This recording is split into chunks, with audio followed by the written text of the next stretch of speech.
You all know that one of my favorite things to do in sermons is to look at the way Jesus responds to questions people ask him. More often than not, Jesus ignores the question and answers the one he wished were asked, usually a much deeper question than was originally posed. But not today. In our gospel lesson this morning, Jesus actually directly answers the question the scribe asks him. Which commandment is first of all? Jesus responds by paraphrasing the book of Deuteronomy, chapter 6. The first is, "Hear, O Israel, the Lord our God, the Lord is one. You shall love the Lord your God with all your heart and with all your soul and with all your mind and with all your strength." And the second is this, "You shall love your neighbor as yourself." There is no other commandment greater than these. The scribe is delighted by Jesus' answer. And I think the reason the scribe is delighted is that his question was actually a trick question. Which commandment is first of all? You know what the first commandment is? It's not what Jesus said. The first commandment is, "I am the Lord your God who brought you out of the land of Egypt, out of the house of slavery. You shall have no other gods before me." What Jesus says is not even part of the Ten Commandments. What Jesus says is not part of the hundreds of rules that come after the Ten Commandments. What Jesus says is not first in any book, chapter, or verse. What Jesus says is not first any way you slice it. So even here, while Jesus answers the question he is asked, he answers it in a wonderfully disruptive and insightful way. Jesus' answer is like the abstract at the top of a long scientific paper. The abstract is that few sentences that summarizes the in-depth study that is to come. Jesus' answer is basically a summary of the entire Bible in 2 sentences. There's nothing better than these 2 sentences to align us on the path of following Jesus. So this morning, let's use the 2 great commandments to realign ourselves. And we'll start with the first half of that first commandment.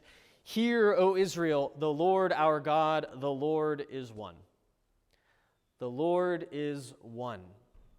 This is the fundamental statement of faith for the people of Israel, a people surrounded by other cultures with vastly different understandings of the gods. By claiming God was one, Israel focused their belief on a single deity that was both the transcendent creator and the intimate companion. When we say the Lord is one, we echo that foundational belief, and we reject all forms of idolatry. We claim God as the only God and our only God. With God's help, we do not let anything else in our lives rise to the level of godhood. Nothing replaces God as the foundation of our existence. Not wealth or fame or security or knowledge or country or family or self. Nothing. Our being has exactly one foundation, and that foundation is God. If we build our lives on anything else, as Jesus says, it will be like when someone builds a house on the sand. So the foundation of our being is the one God. But we would have no way to be in relationship with this foundation without the next part of the commandment. You shall love the Lord your God with all your heart and with all your soul and with all your mind and with all your strength. The word love is our shorthand for the way God relates to God's creation. I'm about to go into some heavy theology. Everybody got their thinking hats on? Screw it on. There we go. Okay. We tend to use the word love to speak only about affection. But love is not just an intense form of liking. God did not intensely like creation into being. God loved creation into being. God's essence is love. And in creation, God made an object for God to love, a beloved. Every element of creation loves God when it fulfills the purpose for which God made it. And these purposes are always about the various elements in creation being in right relationship with each other and with God. Thus, the tree loves God by spreading its leaves to the sun and drinking in light and holding the soil to the ground by its roots and giving countless organisms a home and finally dying and decaying to make life happen anew. The only way we can make sense of creation is by talking about relationships. So with the tree, we cannot understand photosynthesis without recognizing the tree's relationship to the sun, or within the tree, the various chemical reactions that are happening, that are really just more tiny relationships if you think about it. When we realign ourselves to start looking for the relationships between and among things, we begin to see the foundational love that God gave to creation. And we realize that we ourselves are part of that loving gift. That's why Jesus calls us to love God with all our heart, soul, mind, and strength. Jesus so desires for us to live in concert with the rest of creation and to fulfill God's loving purpose. So when Jesus names heart, soul, mind, and strength, he's not speaking about each of these independently.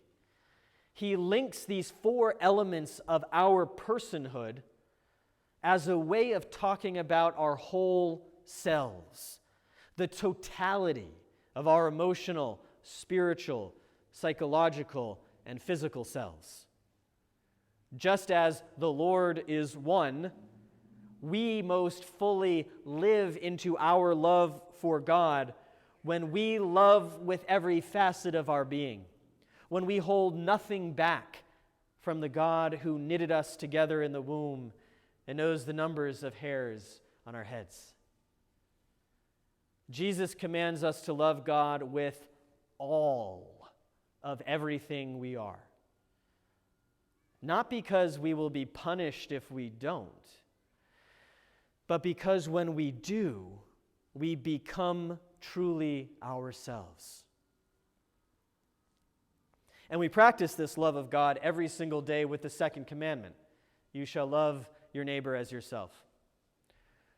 We remember that love is the way of God as revealed in creation. The first letter of John proclaims, God is love, and those who abide in love abide in God, and God abides in them. And the letter continues with the exercise of Jesus' second great commandment. We love because God first loved us.